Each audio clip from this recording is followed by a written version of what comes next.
नमस्कार दोस्तों, स्वागत है आपका स्टडी फॉर सिविल सर्विसेज में। वीडियो को पूरा देखिए। कोई भी आपका फीडबैक है, कोई सजेशन है, तुरंत वीडियो में कमेंट करके जरूर बताइए। अच्छा लगे तो वीडियो लाइक जरूर कर लीजिए और ऐसे वीडियो लगातार फ्री में पाने के लिए चैनल को तुरंत सब्सक्राइब कर लीजिए और बेल आइकन को जरूर टैप कर लीजिए ताकि आगे भी सारे वीडियो आपको मिलते रहे। यूट्यूब में फॉलो करते हैं तो प्लीज ये वाला फ्री टेलीग्राम चैनल जरूर ज्वाइन कर लीजिएगा। सारे नोटिफिकेशन, सारे अपडेट यहीं पे आते हैं, ध्यान रखिएगा। स्टडी फॉर सिविल सर्विसेज का कोई भी पेड ग्रुप अगर आपको ज्वाइन करना है तो सिर्फ 8564805309697060386445 यही नंबर है हमारे, सिर्फ जहां पे कॉल या व्हाट्सएप कर सकते हैं। इंस्टाग्राम पे हमारा पेज जरूर फॉलो कर लीजिएगा, study for civil dot services है। ट्विटर पे हमको जरूर फॉलो कर लीजिएगा, @स्टडी फॉर सिविल्स है। नमस्कार दोस्तों, एक बार फिर से आपका बहुत बहुत स्वागत है स्टडी फॉर सिविल सर्विसेज में। और मैं एसके त्रिपाठी आज आप सभी के साथ जो हमारी daily current affairs news analysis की सीरीज है उसको यहाँ पर बाइलिंगुअल मैनर में कंटिन्यू करूंगा, कवर करूंगा। और ये जो आर्टिकल्स हैं वो सारे लीडिंग जो गवर्नमेंट की वेबसाइट से और जो लीडिंग न्यूज़पेपर है वहां से कलेक्ट किए जाते हैं, फिर आप लोगों को यहाँ पर उपलब्ध कराए जाते हैं, जो आप लोगों के लिए स्पेशली फॉर यूपीएससी, सीएससी और उसके साथ ही जो आपके स्टेट पीसीएस के एग्जामिनेशंस होते हैं उनके लिए बहुत ही ज्यादा लाभदायी सिद्ध होगी ये सीरीज। तो आप लोग इस सीरीज को कंटिन्यूअस देखें, सतत रूप से देखें और इसका महत्तम लाभ भी अर्जित करें। साथ ही दोस्तों, अगर आपने इस वीडियो में 10,000 लाइक्स का टारगेट कंप्लीट किया तो आप लोगों को इसकी जो पीडीएफ है फ्री ऑफ कॉस्ट हमारे जो इंस्टाग्राम का पेज है वहां पर उपलब्ध कराया जाएगा। तो आप लोग हमारा इंस्टाग्राम का जो पेज है उसको जरूर फॉलो कर लें।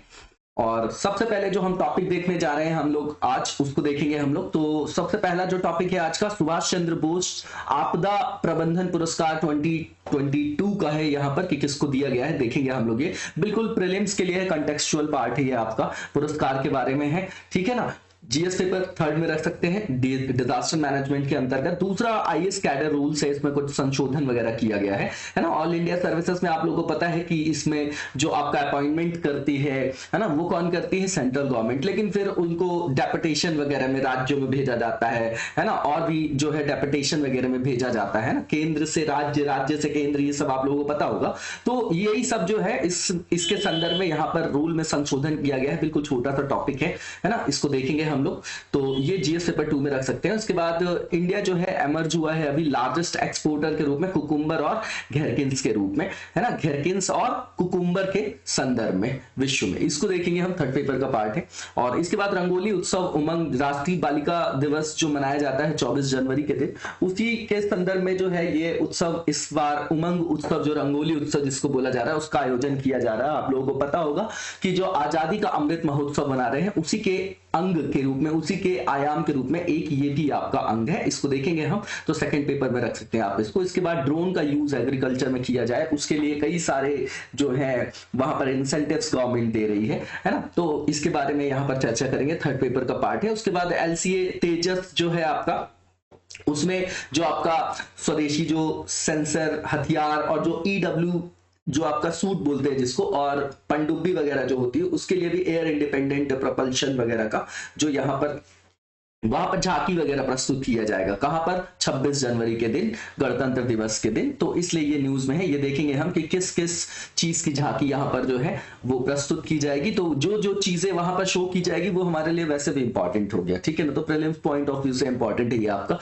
थर्ड पेपर का पार्ट है। तो सबसे पहले पहला टॉपिक जो है उसको देखेंगे हम लोग, बहुत कंटेक्चुअल पार्ट है ये। तो ये जो किसको दिया गया है इस बार ये पुरस्कार, तो ये दिया गया है इंस्टीट्यूशनल कैटेगरी की बात करें अगर हम, तो ये Gujarat institute of disaster management को मिला है। और इंडिविजुअल कैटेगरी में प्रोफेसर विनोद शर्मा जी को मिला है, ठीक है ना। सुभाष चंद्र बोस आपदा प्रबंधन पुरस्कार इस साल का, ठीक है। तो कंटेक्चुअल पार्ट है, इसको देख जाइएगा। इसके बाद यहां पर बताया जा रहा है कि ये क्यों दिया गया होगा, तो सीधी बात है, रिकॉग्नाइज करने के लिए, उनको सम्मान देने के लिए। किनको, जिन व्यक्तियों ने या किसी संस्था ने, है ना, सेल्फलेस सर्विस की हो और इनवैल्यूएबल कंट्रीब्यूशन दिया हो। किस संदर्भ में, किस क्षेत्र में, डिजास्टर मैनेजमेंट के क्षेत्र में, सीधी बात है। ये एनुअल अवार्ड है आपका, हर वर्ष इसका जो है अनाउंसमेंट किया जाता है बर्थ एनिवर्सरी के दिन नेताजी सुभाष चंद्र बोस जी के, जो कि 23 जनवरी को मनाई जाती है। अब इसमें प्राइस वगैरह बताया जा रहा है, देख जाइएगा, ये सब इतना इंपॉर्टेंट नहीं है इसमें, है ना, कंटेक्चुअल पार्ट है। इसके बाद यहां पर ये बाकी चीजें बताई जा रही हैं कि ये इसके बारे में कंटेक्चुअल चीजें हैं, आप लोग देख जाइएगा, इतना इंपॉर्टेंट नहीं है ये, ठीक है। अब यहां पर ये बताया जा रहा है कि जो विनोद शर्मा जी हैं वो सीनियर प्रोफेसर हैं Indian institute of public administration में, और ये जानकारी वगैरह भी इतना इंपॉर्टेंट नहीं है, ठीक है ना। और ये Sikkim state disaster management authority के जो है आपके क्या है आपके, बताइए वाइस चेयरमैन। और नेशनल सेंटर जो आपका डिजास्टर मैनेजमेंट है, जिसको अब national institute of disaster management के रूप में जाना जाता है, उसके ये फाउंडर कोऑर्डिनेटर भी रह चुके हैं। ठीक है, तो ये इतना इंपॉर्टेंट नहीं, आप देख जाइएगा। इसके बाद जो नेक्स्ट आर्टिकल है हमारा, ये आईएएस कैडर रूल से रिलेटेड है। तो अभी इसमें जो है अमेंडमेंट प्रपोज किया गया है सेंटर के द्वारा। ठीक है, तो अब क्या हो गया, इसमें जब सेंट्रल डेपुटेशन में भेजा जाता था जो आईएएस ऑफिसर्स को, है ना, तो इसमें अब स्टेट गवर्नमेंट की जो आपकी अथॉरिटी थी उसको बाईपास किया जाएगा। मतलब सेंटर जो है अपने तरीके से उन चीजों में डिसीजन ले पाएगी। मेन मुद्दा यहां पर ये है। ठीक है, इसीलिए यहां पर जो है स्टेट जो है वो क्या कर रहे हैं, यहां पर इसका अपोज भी कर रहे हैं। ठीक है, तो यहां पर जो है ज्यादा से ज्यादा प्राधिकार किसके पास रहेगा इस तरीके का, जब अमेंडमेंट हो जाएगा, केंद्र के पास रहेगा। इतना समझ के चलिएगा अभी। ठीक है ना, अब यहां पर क्या होता है कि इस अमेंडमेंट के बाद जो प्रपोज किया गया अमेंडमेंट है ना, ये जो रूल है आईएएस कैडर रूल्स का, तो इसमें जब सेंट्रल डेपुटेशन की बात करेंगे, है ना, तो उसमें क्या होगा कि जो ज्यादा से ज्यादा नियंत्रण है वो किसका हो जाएगा, इस तरीके के किसी भी कार्य को करने के लिए जो प्राधिकार है वो किसके अंतर्गत आ जाएगा, केंद्र के अंतर्गत आ जाएगा। तो ये राज्य और केंद्र के बीच में क्या हो जाएगा, संघर्ष का एक विषय हो जाएगा। वैसे भी जब आप सेंटर और स्टेट के बीच में रिलेशन पढ़ते हैं तो वहां पर जब ऑल इंडिया सर्विसेज का डोमेन आता है, जो कि आर्टिकल 312 के अंतर्गत है, तो वहां पर बोला जाता है कि ये आपकी केंद्रीयकरण की प्रवृत्ति को बढ़ा रहा है, सेंट्रलाइजेशन की जो प्रवृत्ति है उसको बढ़ा रहा है। तो उसी के संदर्भ में आप समझिए कि यहां पर भी बोला जा रहा है कि ये टसल का एक कारण बनेगा। ठीक है, अब यहां पर आपको पता है कि ये जो ऑल इंडिया सर्विसेज के अधिकारी होते हैं, है ना, ऑफिसर्स होते हैं, इनको अपॉइंट और रिक्रूट सेंटर करता है। ठीक है ना, डीओपीटी का नाम सुना होगा आप लोगों ने। फिर उसके बाद उन लोगों को वेरियस स्टेट्स में पोस्टिंग वगैरह दी जाती है। ठीक है, फिर राज्य या केंद्र के तहत आवश्यकता के अनुसार उनको जो है काम वगैरह का आवंटन किया जाता है। अब अभी का रूल बताया जाता है। अब ये रूल रटना नहीं हमको कि कौन सा रूल, अब इसमें लिखा हुआ है क्योंकि आर्टिकल आया हुआ है, तो देख लेंगे हम कि भाई आईएएस कैडर रूल का ये 1954 का है, उसका रूल 6 सब क्लॉज 1 है। ठीक है ना, तो उसमें जो है ये सब चर्चा थी, तो जहां पर अब जो है अमेंडमेंट की बात किया जा रहा है। ठीक है, अब यहां पर जो डेपुटेशन है और सर्विस है ना, वो सेंट्रल गवर्नमेंट के अंदर हो या स्टेट गवर्नमेंट या किसी कंपनी या एसोसिएशन या फिर कोई बॉडी इंडिविजुअल से रिलेटेड हो या कोई इनकॉर्पोरेटेड हो कोई संस्था या नहीं हो, या टोटली वो जो है ओन्ड करती हो हमारी गवर्नमेंट या स्टेट गवर्नमेंट करती हो, तो वहां ये सब अप्लाई होता है। ठीक है, अब यहां पर अगर उनको डेपुटेशन वगैरह में भेजना हो तो राज्य सरकार और केंद्र सरकार की सहमति से, ठीक है, जो राज्य सरकार या केंद्र सरकार, पहले की बात बता रहे हैं, यहां पर जो रूल की बात करें तो राज्य सरकार या केंद्र सरकार के सहमति से जो है उनको कहां पर भेजा जाता था, प्रतिनियुक्ति के लिए भेजा जाता था। ठीक है ना, केंद्र सरकार और किसी कोई भी जो आपकी कंसर्न राज्य सरकार है उसके अधीन सेवा के लिए उनको फिर प्रतिनियुक्त किया जाता था, है ना, डेपुटेशन वाली बात हो गई आपकी। ठीक, अब यहां पर अगर कोई डिसएग्रीमेंट होता था, मान लीजिए दोनों में सहमति हो गई, दोनों की सहमति से उनको कहीं पर भेजा गया, प्रतिनियुक्ति की गई, अब उसके बाद मान लीजिए कि डिसएग्रीमेंट हो गया सेंटर और स्टेट के बीच में, तो भैया जो भी यहां पर डिसएग्रीमेंट होगा तो वहां पर सेंटर जो है प्रिवेल करेगा, है ना, उसकी बात को माना जाएगा। ठीक है, हालांकि जो स्टेट गवर्नमेंट है उससे राय तो मांग ही लिए हम, फिर भी अगर दोनों के बीच में कोई भी अगर वहां पर समस्या होती है तो केंद्र सरकार का जो पक्ष है वो भारी रहेगा। ठीक है, और राज्य सरकार को केंद्र के निर्णय को प्रभावी बनाकर चलना ही होगा। ठीक है, अब यहां पर बैकग्राउंड बताया जा रहा है, तो देखिए ये बैकग्राउंड देख लीजिएगा, ये नॉर्मल सी चीजें हैं, रटना बिल्कुल नहीं। ये समझ लीजिए कि ये सब एक्ट जब आया था आपका, ऑल इंडिया सर्विस एक्ट जो आया था आपका, सर्विसेज एक्ट 1951 में, तो उसी के साथ ये आपका जो कार्डर फ्रेम है ये आपका उस समय लाया गया था 1954 में। अब समझिएगा अखिल भारतीय सेवाएं मनाया क्यों गया था, तो हमारा जब देश आजाद होता है 1947 में, तो हमारे यहाँ बहुत सारी डिसइंटीग्रेशन करने के लिए, भारत को डिसइंटीग्रेट करने के लिए, भारतीय जो राष्ट्रीय एकता और अखंडता है उस पर ऋणात्मक प्रभाव डालने वाली कई सारी विघटनकारी शक्तियां थी। जैसे हमारे यहाँ 550 से अधिक जो आपकी रियासतें थी, है ना, वो सब अलग अलग जो है स्वतंत्र होना चाह रहे थे, है ना। तो क्या ये जरूरत थी, ये जरूरी था कि हमारे यहाँ इस तरीके की सर्विसेज को लाया जाए जो पूरे देश की एकता और अखंडता को बनाए रखे, है ना, हमारी जो बहुसंस्कृतिवाद जिसको बोलते हैं या प्लूरलिज्म जिसको बोलते हैं आप, उसको भी संरक्षित करने के लिए ऐसी सेवाओं की आवश्यकता थी। इसलिए ऑल इंडिया सर्विसेज को इस तरीके से बनाया गया था कि सेंटर उनका अपॉइंटमेंट कर रही है और भैया वो सर्व कर रहे हैं स्टेट में भी, ठीक है। तो एक रूपता के लिए लाया गया था ये आपका, ठीक। अब यहाँ पर प्रॉब्लम की गंभीरता बता रहे हैं, तो डेटा बता रहे हैं। अब डेटा रटना नहीं है, एक दो डेटा आप याद कर लीजिए, ये पूरा डेटा बताते चले जा रहे हैं कि 2021 का डेटा है। इसमें टोटल जो आपके आईएएस ऑफिसर्स थे कंट्री में 6709, उसमें से सिर्फ 6.6% जो है वो उनकी प्रतिनियुक्ति या संघ में उनको केंद्र में क्या किया गया, तैनात किया गया है, ठीक। इसके बाद यहां पर बता रहे हैं कि 2014 में है ना, जो आपके केवल 14% है ना, 4605 ऑफिसर्स लिखे हैं, जिसमें से 651 केवल पोस्टेड किए गए यूनियन में। फिर 21 का बता रहे हैं कि मिड लेवल आईएएस ऑफिसर्स की जो संख्या केवल 10% है ना। तो ये देख जाइएगा, डेटा है। कुल मिला के ये है कि इस तरीके की समस्याएं थी, है ना, कि बहुत कम नंबर्स में जो है उनको डेपुटेशन भेजा जा रहा था प्रतिनियुक्ति में, है ना, केंद्र वगैरह में, संघ वगैरह में। तो इसके लिए जो है एक समाधान की आवश्यकता थी, इसलिए इस तरीके का समाधान जो लाने के लिए यहाँ पर अमेंडमेंट किया जा रहा है। इसके बाद प्रपोज्ड चेंजेस क्या है, तो देखिए यहां पर क्या होता है कि अगर जैसे मान लीजिए कोई स्टेट है, ठीक है, तो वो अपने जो ऑफिसर्स हैं उनके जो नाम वगैरह हैं वो वहां पर उपलब्ध कराते हैं, ठीक है ना। ये पार्ट है आपका किसका, सेंट्रल डेपुटेशन रिजर्व का, ये बनाना पड़ता है सीडीआर, उसी के अंतर्गत फिर डेपुटेशन वगैरह में भेजा जाता है।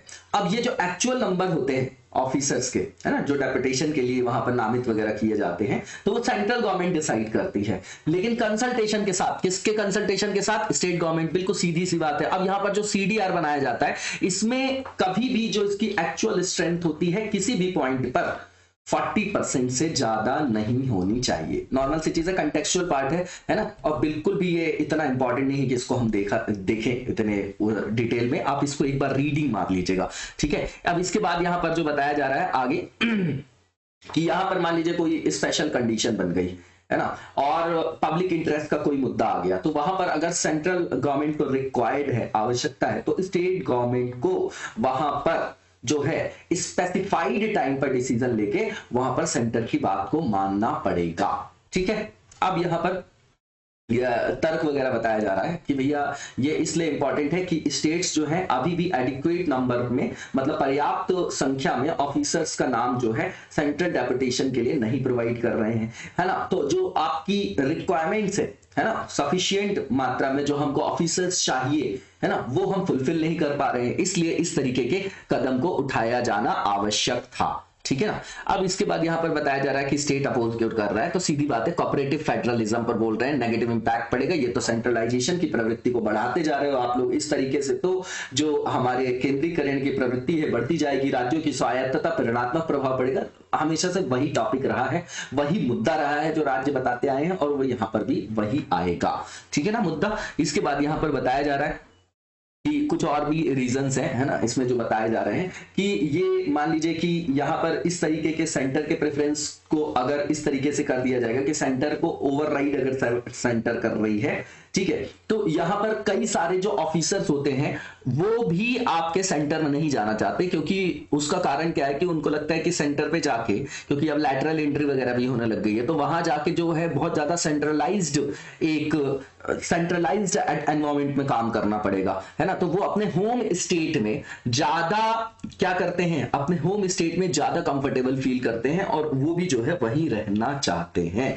तो वहां पर जो है जो व्यक्ति काम नहीं करना चाह रहा है, वो अनिच्छा के कारण अगर वहां पर जाएगा, तो सीधे सीधे संस्था की प्रोडक्टिविटी पर नेगेटिव इंपैक्ट पड़ेगा। क्या पड़ेगा, नेगेटिव इंपैक्ट पड़ेगा। आउटकम जो होगा आपका वो नेगेटिव होगा, है ना, अप टू द मार्क नहीं होगा, ठीक है। ये बताया जा रहा है यहां पर, इसको देख लीजिएगा आप लोग, है ना। तो रिलक्टेंट वगैरह है ऑफिसर्स सेंटर के लिए, ये भी यहां पर बताया जा रहा है। इसके बाद यहां पर जो नेक्स्ट पॉइंट बताया जा रहा है ना, वो वही है। देखिए ये इंपॉर्टेंट पॉइंट है जो मैंने आपको बता दिया, एक बार रीडिंग मान लीजिएगा, है ना। इतना स्कोप नहीं है कि सिर्फ कार्डर रूल पे पूरा क्वेश्चन बन जाए, कभी नहीं बनेगा, है ना। सिविल सर्विसेज के अगर अंदर कोई क्वेश्चन फ्रेम करते हैं वो लोग, तो उसके अंतर्गत, है ना, सिविल सर्विसेज का जो आपका टॉपिक है उसके अंतर्गत मान लीजिए कोई क्वेश्चन आता है, तो उसमें एक अंग के रूप में इसको आप यूज कर सकते हैं, डायमेंशन के रूप में ना, 2-4 पॉइंट डालना होगा, दैट्स इट। अब यहाँ पर बोला जा रहा है कि वे फॉरवर्ड क्या, तो ये आपको अपने से लिखना है, ये तो हर आर्टिकल में, कि भैया ऐसा है कि राज्य और केंद्र यहाँ पर जो है दोनों के बीच में कॉपरेशन होना चाहिए, कोऑर्डिनेशन होना चाहिए, क्योंकि यहाँ पर जो मेन मुद्दा होना चाहिए वो नेशनल इंटरेस्ट होना चाहिए, है ना, राष्ट्र हित यहाँ पर सर्वोपरि है। तो दोनों को मिलकर साथ बैठकर काम करने की जरूरत है, समाधान लाने की जरूरत है ना। और जो आपका फेडरलिज्म है ना, जो जिसको बोलते हैं कोऑपरेटिव फेडरलिज्म, तो फेडरलिज्म की जो भावना है उसको बनाए रखते हुए और उसको स्ट्रेंथन करने की आवश्यकता है ना। अब यहाँ पर जो नेक्स्ट हमारा आर्टिकल है, यहाँ पर बोला जा रहा है इंडिया इमर्ज हुआ है लार्जेस्ट एक्सपोर्टर के रूप में कुकुम्बर और घेरकिन्स के संदर्भ में, कहां पर, पूरे विश्व में। तो ये मिनिस्ट्री ऑफ कॉमर्स और इंडस्ट्री ने बताया है ना, ये आपका। और यहाँ पर बताया जा रहा है कि 114 मिलियन जो आपका यूएस डॉलर है वो अप्रैल से अक्टूबर 2021 के बीच में जो है ये यहाँ पर निर्यात किया गया है। ठीक है, अब यहाँ पर बताया जा रहा है कि इंडिया ने क्रॉस कर दिया है जो आपका 200 यूएस डॉलर है मिलियन, है ना, जिसमें एक्सपोर्ट में एग्रीकल्चरल प्रोसेस्ड प्रोडक्ट के अंतर्गत, है ना, जिसमें पिकलिंग कुकुम्बर की बात आ रही है ना। ये ग्लोबली रेफर किया जाता है इसको एज घेरकिन्स, और जो आपका कॉर्निकॉन्स लिखा हुआ है ना, पिकलिंग कुकुम्बर की बात कर रहे हैं। ठीक है, तो ये आपका लास्ट फाइनेंशियल ईयर का जो है आपका डेटा वगैरह बता रहे हैं। तो ये नॉर्मल सी चीजें, आप इसको देख जाइएगा, बिल्कुल कंटेक्चुअल पार्ट था ये आपका, ठीक है ना, ये प्रीलिम्स के लिए इंपॉर्टेंट है। इसके बाद रंगोली उत्सव उमंग जो है, इसमें बताया जा रहा है कि जो आपका राष्ट्रीय बालिका दिवस होता है उस दिन इसका आयोजन किया जाएगा। किसके द्वारा किया जाएगा, ये याद रख सकते हैं आप, मिनिस्ट्री ऑफ कल्चर के द्वारा। ठीक है ना, मिनिस्ट्री ऑफ कल्चर कर रही, क्यों कर रही, क्योंकि अभी हम 75 ईयर्स जो हमारा भारत के स्वतंत्रता का जो गरिमामयी हमारा एक चरण है ना, जो जिसको हम क्या करने के लिए, जो हमारी ग्लोरियस हिस्ट्री है उसको लोगों के आम जन के मतलब जो आपके मानस पटल पे, है ना, हमारी संस्कृति के बारे में, हमारे अचीवमेंट्स के बारे में जो है उनको बताने के लिए, है ना, ये जो है उत्सव का आयोजन हम लोग कर रहे हैं। तो उसी संदर्भ में जो है 24 जनवरी 2022 को, जिस दिन हम राष्ट्रीय बालिका दिवस मनाते हैं, उसी दिन हम ये क्या आयोजित करेंगे, जो आपका रंगोली उत्सव है उमंग। ठीक है, अब नेक्स्ट चीज यहां पर ये बताई जा रही है कि हर साल जो है 24 जनवरी को राष्ट्रीय बालिका दिवस को मनाया जाता है। ये बताया जा रहा है कि मतलब 1 किलोमीटर लंबी रंगोली वगैरह सजाया जाएगा, तो ये सब देख जाइएगा आप लोग। ठीक है, बिल्कुल कंटेक्चुअल पार्ट है ये भी। इसके बाद जो नेक्स्ट यहाँ पर पॉइंट लिखा गया कि ये कब स्टार्ट किया गया था राष्ट्रीय बालिका दिवस, तो बिल्कुल अब ये किसके द्वारा स्टार्ट किया गया होगा, तो WCD के द्वारा, women and child development ministry जो है आपकी, 2008 में स्टार्ट किया गया था। 2021 का जो आपका इसका थीम था, है ना, गर्ल चाइल्ड डे का, वो डिजिटल जनरेशन आवर जनरेशन था। और जो आपका 2020 का थीम था my voice our common future था। और अभी का जो आपका 2022 का जो थीम है वो अभी यहाँ पर नहीं मेंशन किया गया है। ठीक है, अब इस बार की जो थीम है अभी घोषित नहीं की गई है। इसके बाद जो नेक्स्ट आर्टिकल है हमारा, इसमें ड्रोन का यूज एग्रीकल्चर में, अब ये काफी पुराना है और अपन ने काफी बार इसको डिस्कस भी किया है। अब इसको क्या है कि कृषि क्षेत्र में गवर्नमेंट जो है प्रमोट कर रही है कि ड्रोन का यूज किया जाए। तो जो आपका फाइनेंशियल सपोर्ट है वो इस फील्ड में दिया जा रहा है। तो सब मिशन ऑन एग्रीकल्चर मैकेनाइजेशन के अंतर्गत फाइनेंसिंग को जो है एक्सटेंड किया गया है। तो देख लेते हैं यहाँ पर किस किस तरीके से जो है इंसेंटिव दिया जा रहा है। तो सीधी बात है, एक तो ड्रोन का यूज करेंगे तो क्या होगा, जो इनएक्सेसिबल जगह थी जहां पर कीटनाशक डालना होता था या उर्वरक डालना हो या कुछ भी इनपुट की चीजें, तो वहां पर जब व्यक्ति जाता था तो उससे क्या होता था, उसको काफी खतरा रहता था, जान का भी मान लीजिए, है ना। दूसरी चीज, वहां पर जो है उसके स्वास्थ्य पर ऋणात्मक प्रभाव तो पड़ता ही था और गुणवत्तापूर्ण वहां पर जो है निष्पादन नहीं हो पाता था, क्वालिटेटिव, है ना। तो उन संदर्भों को क्या करने के लिए, एड्रेस करने के लिए ड्रोन का यूज कर सकते हैं कि नहीं कर सकते हैं, बिल्कुल कर सकते हैं। इसी संदर्भ को ध्यान देते हुए क्वालिटेटिव एग्रीकल्चर को प्रमोट करने के लिए जो हमारा सेंट्रल एग्रीकल्चर और जो फार्मर वेलफेयर मिनिस्ट्री है, उसने ड्रोन टेक्निक को जो है वो कॉस्ट इफेक्टिव बनाने के लिए गाइडलाइंस जारी किया है। ठीक है, अब इसमें जो है ड्रोन की लागत का जो 100% है या 10 लाख रुपए तक का जो भी कम होगा उसको ग्रांट के रूप में दिया जा सकेगा। और ये जो धनराशि हो किसके द्वारा दी जाएगी, तो जो farm machinery training and testing institute ICAR है, कृषि विज्ञान केंद्र और स्टेट एग्रीकल्चर यूनिवर्सिटी के द्वारा दिया जाएगा। ठीक है, और इसके साथ जो इसमें प्रोविजंस बताए जा रहे हैं, अब सब नहीं रटना है हमको, कुछ कुछ चीजें जो है इसमें से याद होना चाहिए कि भैया इस तरीके के इंसेंटिव जो है गवर्नमेंट प्रोवाइड कर रही है। जैसे जो एफपीओज वगैरह हैं वो एलिजिबल होंगे ग्रांट को एक्सेस करने के लिए 75% जो भी होगा, है ना, कॉस्ट किसका, एग्रीकल्चरल ड्रोन का, ठीक है, डिमॉन्स्ट्रेशन के लिए on the farmers field, normal सी चीज है। इसके बाद यहां पर जो कंटिजेंसी एक्सपेंडिचर की बात की गई है वो 6000 पर हेक्टेयर बात की गई है ना, जो भी आपकी इंप्लीमेंटिंग एजेंसी होंगी वो उनको प्रोवाइड करेंगी, है ना, जो परचेज नहीं करना चाहती हैं, केवल वो हायर करना चाहते हैं ड्रोन को, है ना, ठीक है, तो वो हायर कर सकेंगे कहां से, जैसे मतलब डिमॉन्स्ट्रेशन कहां से कर पाएंगे, मतलब ड्रोन्स के लिए from custom hiring centre, high tech hub से, ड्रोन मैन्युफैक्चरर और स्टार्टअप से। इसी के साथ ही और भी बताया गया है यहाँ पर कि ये जो आपका कंटिजेंट एक्सपेंडिचर है ना, जो आपकी इंप्लीमेंटिंग एजेंसी है उनके द्वारा जो परचेज करेंगे ड्रोन को फॉर ड्रोन डिमॉन्स्ट्रेशन, वो भी लिमिटेड है आपका 3000 रुपए पर हेक्टेयर के हिसाब से। इसमें फाइनेंशियल जो असिस्टेंस और ग्रांट जो है वो अवेलेबल होगा 31 मार्च 2023 तक। तो देख जाइएगा आप लोग, ये सब प्रावधान है। आप इतना याद रखिए कि यहाँ पर जो है गवर्नमेंट इंसेंटिव दे रही है ताकि ड्रोन के उपयोग को जो है वो ज्यादा से ज्यादा बढ़ाया जा सके। कहां पर एग्रीकल्चर में। अब जैसे नॉर्थ ईस्ट है हमारा, वहां पर हम सेकंड ग्रीन रिवॉल्यूशन की बात कर रहे हैं, तो क्या वहां के लिए ये बहुत ज्यादा इंपॉर्टेंट नहीं हो जाएगा? बिल्कुल हो जाएगा, है ना, और भी बहुत सारे यूज है उसके, ठीक है। तो यहाँ पर बाकी सब कंटेक्चुअल पार्ट है, ये आप एक बार सिर्फ रीडिंग मान लीजिएगा, सारी की सारी चीजें नहीं कि कहाँ कहाँ कितनी कितनी सब्सिडी मिल रही है, ये नहीं लिखना हमको आंसर में। पता चला 10 नंबर का हमारा आंसर लिख रहे हैं हम, 10-12 नंबर का उसमें पूरी जगह यही डेटा लिख दिया, ये इंपॉर्टेंट नहीं है। अब यहाँ पर जो ऑब्जेक्टिव है वो क्या है, तो सीधी बात है, न्यू टेक्नोलॉजीज को एम्बेडेड करना, वहां पर एग्रीकल्चर की प्रोडक्टिविटी को बढ़ाना,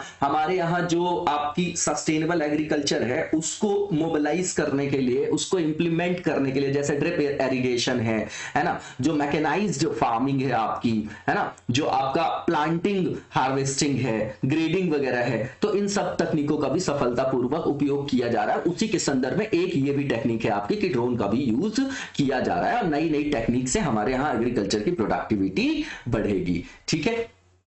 अब यहां पर बताया जा रहा है, जैसे समझिए वही जो मैं आपको बता रहा था, जैसे पेस्टिसाइड वगैरह का जो आपका छिड़काव वगैरह करना होता है, तो वहां पर ना व्यक्ति के ऊपर भी नेगेटिव इंपैक्ट पड़ता है। अब आप देख लीजिए कि कीटनाशक और इन सब का जो आपका प्रभाव पंजाब हरियाणा साइड देखने को मिल रहा है, तो कई सारे लोगों को वहां पर कैंसर हो गया, ठीक है। तो उन सब चीजों से भी बचाव किया जा सकता है, क्योंकि जब वहां पर ड्रोन के द्वारा किया जाएगा तो लोगों के ऊपर साइड इफेक्ट नहीं आएगा, है ना। अब वो उतना ज्यादा मिला हुआ है कि खाने से भी कैंसर हो रहा है, वो बात अलग है ना, उसको मत जोड़िएगा यहाँ से, वो तो है ही है रीजन एक, ठीक है। तो यहाँ पर जो है इस तरीके के यूज में भी जो है कृषि फसलों में, जैसे हम कमर्शियलाइजेशन करना चाह रहे हैं, प्रिसीजन करना चाह रहे हैं, है ना, सटीकता प्राप्त करना चाह रहे हैं, तो वहां पर ड्रोन का उपयोग करेंगे हम, है ना। कीटनाशकों के छिड़काव में भी काफी सारी जो है संभावनाएं हैं कि ड्रोन का यूज करने से वहां पर वो और ज्यादा प्रोडक्टिव हो जाएगा। इसके बाद यहां पर देखिए, जब व्यक्ति के द्वारा किसी मतलब मान लीजिए किसी व्यक्ति के द्वारा इस तरीके का छिड़काव किया जाएगा केमिकल्स वगैरह का,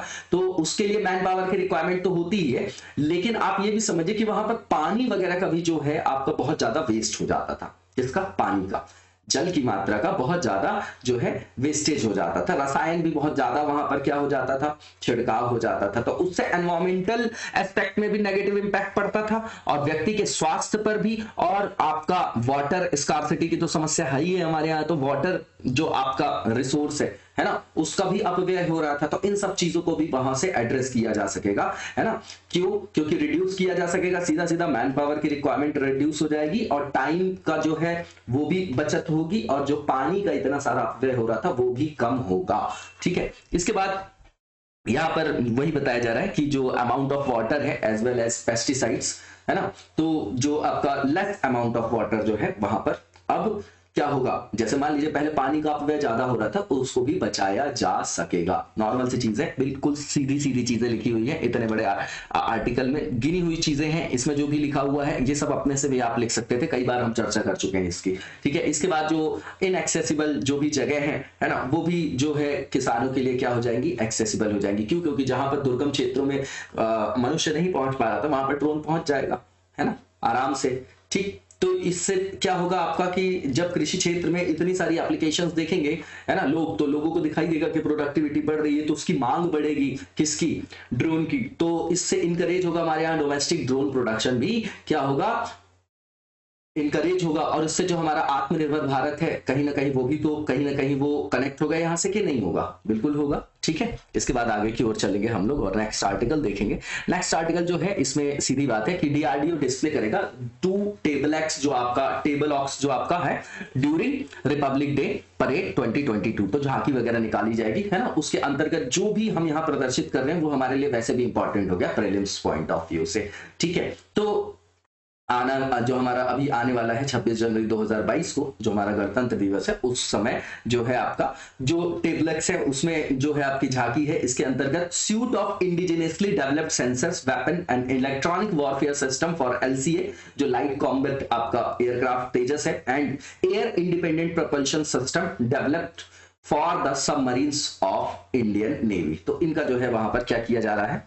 झांकियां वगैरह प्रदर्शित की जाएंगी। 2 झांकियां बताएंगे कि किसमें क्या क्या है। तो जो 5 एरियल जो लॉन्च वेपन्स हैं इसमें क्या क्या इंक्लूडेड है, तो पहला अस्त्र है, एयर टू एयर है ये आपका, ठीक है, और ये आपका all weather active radar homing missile है ना, और बियॉन्ड विजुअल रेंज के लिए है ये आपका, है ना, वहां पर भी स्ट्राइक कर सकता है, वैसी क्षमताओं से लैस है, याद रखिएगा। दूसरा रुद्रम है, new generation anti radiation missile है ये आपकी, इसके अंतर्गत कैपेबिलिटी है, इसकी जो कैपेसिटी है कि ये डिस्ट्रॉय कर सकता है एडवर्सरी रडार और कम्युनिकेशन सिस्टम को। इसके बाद जिसको 100 बोलते हैं, स्मार्ट एंटी एयरफील्ड जो वेपन है ना, वो डिस्ट्रॉय कर सकता है ग्राउंड टारगेट्स को और एयरफील्ड्स को। उसके बाद आपका गौरव है, जो long range guided glide bomb है ना, और टैक्टिकल एडवांस्ड रेंज ऑगमेंटेशन भी है ये, ठीक है ना।